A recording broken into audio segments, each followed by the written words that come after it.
Honestly. Back to it. I like to yap.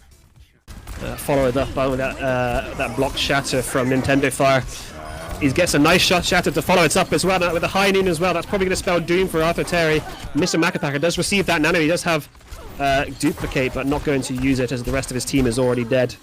Looking like they're going to... He is displayed, maybe a little bit too late to the fight, but we'll see if he can do something with it. He actually dashes into the roof as well, just completely messes that one up. There was a decent anti-nade onto the point as well. It just meant that they would be able to follow that up. Unfortunately not able to do so. Nintendo Fire coming up with a shot as well, so it looks like they've got absolute no hope here for Arthur Terry. Ticking away at that second tick with a couple of ults coming in. We'll see how they get on. Yeah, if Tameside regroup quickly here, they can definitely take this. Blue's not going to be here for another few seconds. They're not going to be in optimal position. This is how he just managed to walk straight onto point, but a double fire strike beats us through the window. Lovely stuff from him. Oh, Heinz Beans returns on another big high noon. He's been absolutely fantastic on that. McCree alongside Physics. I don't think they get the second tick. Yeah, it looks like Kleptic wants a bit of the action, taking a leaf out of their book.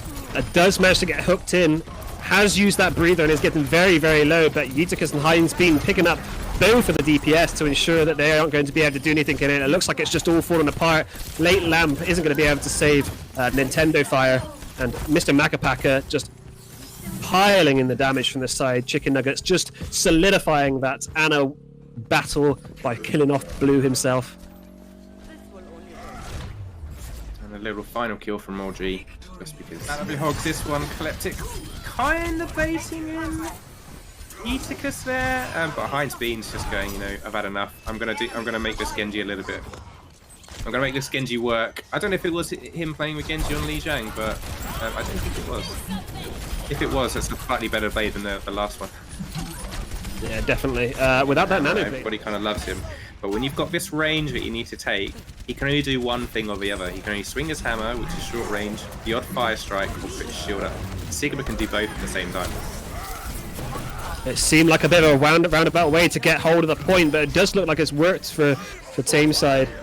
As they do, as Heinz Beans does pick up a nice pick onto the side boy, but is actually killed off himself by Nintendo Fire. That wall that's gone up again to prevent Eutychus from backing off.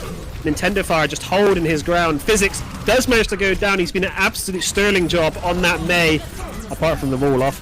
And a grab in now from Eutychus. Is he going to find anybody out of this? He is. He's found majority of the team, and that's it. Oh my god, Arthur Terry. It looked like Tameside had that in the bag, but I don't know what happened towards the end there. His own shield, just so he can back away, give him that little bit of a safety cushion. But he is definitely, like you said, playing with fire a little bit. He's pushing it to the limit. Very much so. But yeah, it's nice to see such a good camaraderie between the two of them, as they do manage to block out the high noon. Physics does pop the nano visors. Plenty of ultimates going into this fight. Not many kills coming out of it, if I'm completely honest. Eutychus picks up another. As the fight is kind of splits all over the point here. OGG picks up his counterparts of Nintendo Fire, and it's looking like they're just not going to have enough time to contest at this point. Mercy probably staying behind to be able to... Don't say you're going to grab this. Don't grab that, poor Mercy. Oh, Kaz. Thank God. Harry's just dispatched of him to make sure that he doesn't have to suffer that horrendous fate. Nice grab onto Nintendo Fire to prevent him from getting back in. And it looks like Arthur Terra take it with relative ease, to be honest. But like you said, it's a sustained damage. Gudasku and Monotrick just spamming constantly. I mean, this is the difference. You've got Monotrick, who's going to be having his ult, whereas Akemon's just got his first blade and didn't really get too much out of it. Yeah, they just seemed to Delta split, didn't they? Oh, nice deflect back onto Monotrick. Yeah, Gudasku still trying to keep them at bay at this point. Wizard managing to pick up one, but Neon coming in and finishing them off. It looks like they're just going to have to deal with Lawson, and that's pretty much it. That's map 1 to the Harriers. For the KAS to push in with the tank advantage means, well, Neon's going for a cheeky grab over the top. Yeah, really nice grab, and Lug W wasting no time in swinging that big old hammer into it and decimating the side of KAS. So many ultimates to push in with. They don't really have to use them in any kind of reactionary way because the picks from the Kesports, to be quite honest, are not the ones that they need. Neon trying to get something done in the backline as they do grab but don't find anything in there. Akemon not finding anything with that blade at all. Gudescu, really nice mailed. He manages to pick up 3 with the help of Monotrich on that Reaper. A nice little Death Blossom from her. Yeah, I mean, I think that KES felt that they couldn't hold as close as Harriers could due to the fact that they didn't have that Mei wall to kind of segregate off the team, as we do see Monotrich pick up a couple of picks. Fantastic stuff from her to be able to pick up those nice and early. Picks up another one onto Lawson as well. And it looks like the side of team, well, KES are just, that's it. Oh. It's done. Oh, Monotrich's popping off at the end there. Great stuff. You can only absorb with 2 shields. Saying that, they do get an early pick.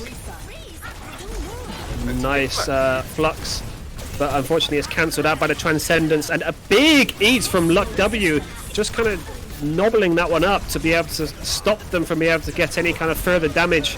And Jellyfish picking up a couple on that Brigitte as well. Neon picking up a couple towards the end. They just seem to be rotating their ultimates that much better than KES. Meters, I mean, it's just round the corner.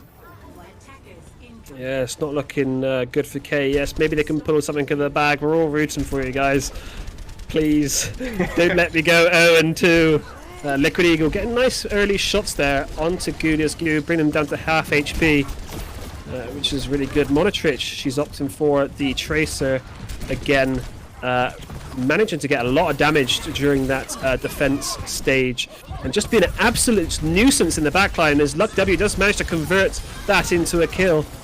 Backs up to get some healing, and at this point it's just falling apart for the side of KES. They're just pushing through them with absolute ease, like a knife through butter. Harriers take the win, and then the match. Well, that was a bit of a quicker one than the last.